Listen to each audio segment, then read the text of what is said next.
आदाब, नमस्कार। मैं हूं सैयद नाजिश रजा। हिट टीवी हिंदी में आपका स्वागत है। सबसे पहले नजर डालते हैं आज की पॉलिटिक्स खबर पे। सुप्रीम कोर्ट को उद्धव ठाकरे गुट को उस याचिका पे फैसला देना है जिससे शिंदे गुट के 16 विधायकों को अयोग्य ठहराने की मांग की गई है। वहीं महाराष्ट्र की एकनाथ शिंदे सरकार के लिए आज महत्वपूर्ण दिन है। सुप्रीम कोर्ट को उद्धव ठाकरे गुट के उस याचिका पे फैसला देना है जिसमें शिंदे गुट के 16 विधायकों का आयोग ठहराने की मांग की गई है। वहीं महाराष्ट्र की एकनाथ शिंदे सरकार के लिए आज महत्वपूर्ण दिन है। सुप्रीम कोर्ट के 5 न्यायाधीशों की संविधान पीठ 2022 के महाराष्ट्र राजनीतिक संकट पे आज फैसला सुनाएगी। ऐसे में मुख्यमंत्री एकनाथ शिंदे का पद और उनकी सरकार दांव पे पिछले साल 21 जून को तत्कालीन मुख्यमंत्री उद्धव ठाकरे के खिलाफ उनकी पार्टी की ही 16 विधायकों ने बगावत कर दी है।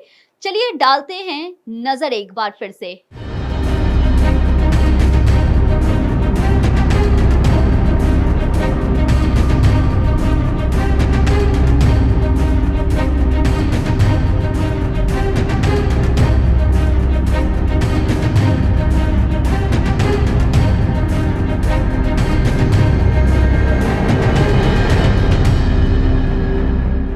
24 जून को शिवसेना ने 16 विधायकों की सदस्यता रद्द करने की मांग विधानसभा के तत्कालीन उपाध्यक्ष नरहरी झिरवाल से की थी। झिरवाल ने उन 16 विधायकों को नोटिस भेजा, लेकिन फिर उद्धव ठाकरे के इस्तीफा देने के कारण उनकी सरकार गिर गई। एकनाथ शिंदे गुट ने बीजेपी के साथ मिलकर के सरकार बनाई और अपने गुट के ही असली शिवसेना होने का दावा किया। इसके लिए चुनाव आयोग में पार्टी सिंबल को लेकर के लंबी लड़ाई चली। बीते फरवरी में चुनाव आयोग ने एकनाथ शिंदे के धर्रे वाली शिवसेना को असली शिवसेना माना और पार्टी का नाम और चिन्ह धनुष तीर शिंदे गुट के पास रहने की इजाजत दे दी है।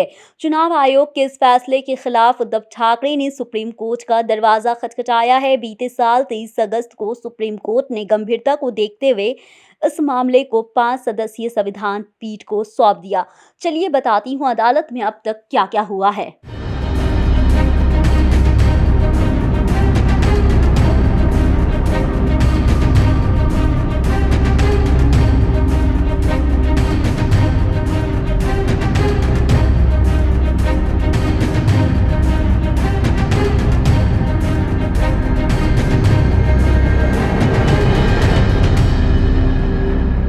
सुप्रीम कोर्ट के मुख्य न्यायाधीश डीवाई चंद्रचूड़ ने कहा था कि इस मामले में संवैधानिक समस्या है।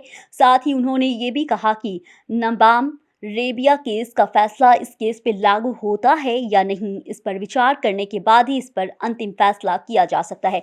मुख्य न्यायाधीश डीवाई चंद्रचूड़ ने कहा है सिर्फ पार्टी के अंदर के असंतोष की वजह से राज्यपाल के लिए न्यायोचित नहीं हो सकता है कि वो विश्वास मत हासिल करने के लिए कहे। फरवरी के महीने में इस संबंध में हुई लगातार सुनवाई में संविधान पीठ ने अलग अलग राय और बयान दर्ज किए हैं। उद्धव ठाकरे गुट की दलील ने क्या कहा, चलिए ये भी जानते हैं। कपिल सिब्बल ने महाराष्ट्र के राज्यपाल की ओर से विश्वास मत की वोटिंग को गैर कानूनी कहा है। उन्होंने दलील दिया कि शिवसेना के 2 धड़ों के बीच जो भी हुआ ये विधायिका के दायरे में नहीं आता है। संविधान दोनों ही धड़ों को मान्यता नहीं देना चाहता है, वो अल्पमत में हो या बहुमत में। ये तर्क भी दिया गया है कि पार्टी और विधानमंडल अलग अलग है, जबकि शिंदे कैंप की ओर से कहा गया है कि ऐसा कुछ भी नहीं है। राज्यपाल की ओर से अदालत में पेश हुआ कि भारत से सॉलिसिटर जनरल तुषार मेहता ने कहा है कि प्रतिद्वंद विधायकों ने राज्यपाल को चिट्ठी लिखकर तत्कालीन सरकार से अलग होने की बात कही थी और राज्यपाल ने ठाकरे से बहुमत सिद्ध करने को कहा था।